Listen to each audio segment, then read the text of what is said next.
अस्सलाम वालेकुम class 9th। क्या हाल चाल है आप लोगों के बेटा। उम्मीद है आप सब खैर खैरियत से होंगे। मेरा नाम मोहम्मद अब्बास है और आज हम बायोलॉजी पढ़ेंगे। बेटा आज का हमारा लेक्चर नंबर 16 है और अगर आप लोगों को याद हो तो हम चैप्टर 4 को स्टडी कर रहे हैं और चैप्टर 4 का जो हमने टॉपिक पढ़ना है 4.2.5 वैक्यूल्स। अपनी बुक्स ओपन कर लें बेटा ताकि हम अपने टॉपिक को कंटिन्यू कर सकें। अच्छा बेटा, उम्मीद है आप लोगों ने अपनी बुक्स ओपन कर ली होंगी। चलिए हम इसको पढ़ना स्टार्ट करते हैं बेटा। देखें, vacuoles.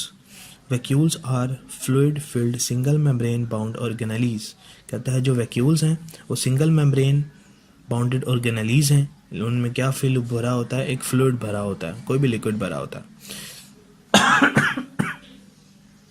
Cells have many small vacuoles in their cytoplasm. कहता है जो सेल्स हैं उनमें बहुत सारे छोटे छोटे वैक्यूल्स, उनके साइटोप्लाज्म में छोटे छोटे वैक्यूल्स होते हैं। हाउएवर, लेकिन when a plant cell matures, its small vacuoles absorb water and fuse to form a single large vacuole in the center। कहता है लेकिन प्लांट सेल के अंदर जब प्लांट सेल मेच्योर हो जाता है, बड़ा हो जाता है, तो उसके अंदर जो वैक्यूल्स हैं वो पानी एब्जॉर्ब करते हैं और आपस में मिल जाते हैं, फ्यूज हो जाते हैं, मतलब आपस में मिल जाते हैं और एक बीच में सेंटर के अंदर बड़ा सा वैक्यूल बना देते हैं। Cell in this state become turgid, जिसकी वजह से सेल जो है टर्जिड हो जाता है, सख्त हो जाता है। Many cells take in material from outside in the form of food vacuole and then digest the material with the help of lysosome. कहता है बहुत सारे सेल्स जो हैं वो क्या करते हैं, बाहर से जो इनके अंदर मटेरियल आता है फूड की शक्ल में, वो इनके फूड वैक्यूल में स्टोर हो जाता है और फिर फूड वैक्यूल से निकलकर लाइसोसोम में जाता है। लाइसोसोम उसको क्या करते हैं, डाइजेस्ट करते हैं। Some unicellular organisms use contractile vacuole for the elimination of waste from their body. कुछ ऑर्गेनिजम्स ऐसे हैं जो ख़ास किस्म के वैक्यूल्स का इस्तेमाल करते हैं जिनको कहते हैं कॉन्ट्रैक्टाइल वैक्यूल्स। कॉन्ट्रैक्टाइल वैक्यूल्स नाम से ज़ाहिर है कॉन्ट्रैक्ट होते हैं, सिकुड़ते हैं और फैलते हैं। जब वो सिकुड़ते हैं तो उनमें से वेस्ट मटेरियल जो है वो उस एनिमल बॉडी की से जो है वो वेस्ट मटेरियल बाहर निकल जाता है। ठीक है बेटे, तो ये वैक्यूल हैं आपके पास के वैक्यूल क्या होते हैं, इसके अंदर ये आपने सारा करना है। ठीक है, उसके बाद जो इम्पोर्टेंट चीज़ है वो ये location of vacuole in plants. ठीक है, ये एमसीक्यू है, ये आपने करना है। ठीक है, location of vacuoles in plant. ठीक हो गया बेटे। अच्छा जी, उसके बाद हमारे पास एक ये छोटा सा क्वेश्चन लिखा है, which of the following organelle does not belong to others in the list. कहता है नीचे हमने कुछ ऑर्गेनेलीज के नाम दिए हैं, इन ऑर्गेनेलीज में कोई एक ऑर्गेनेली ऐसी है जो एक दूसरे से मुख्तलिफ है, यानी वो एक खास चीज़ में एक दूसरे से नहीं मिलती। बाकी सब में एक चीज़ कॉमन है सब में, लेकिन उसमें वो चीज़ नहीं है। Mitochondria, chloroplast, ribosome, lysosome.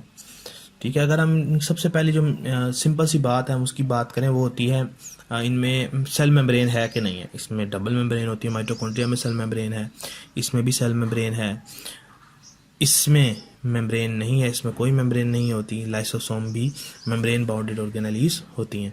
तो देखें ribosomes, because they are not membrane bounded, ribosome में मेम्ब्रेन नहीं होती। ठीक है, तो ये आपके पास एमसीक्यू भी आ सकता है।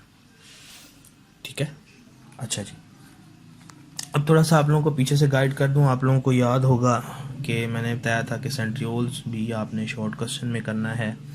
ठीक है, ये आपके पास था कि सेंट्रियोल्स क्या होते हैं, फिर मैंने कहा था ये इसका क्या था, फंक्शन था।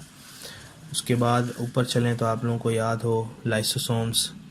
लाइसोसोम्स भी मैंने कहा था ये भी आपके पास किस में आएंगे, शॉर्ट क्वेश्चन में आएंगे। ठीक है, ये आपके पास लाइसोसोम्स थे और फिर ये इसके क्या थे, फंक्शन था लाइसोसोम्स का।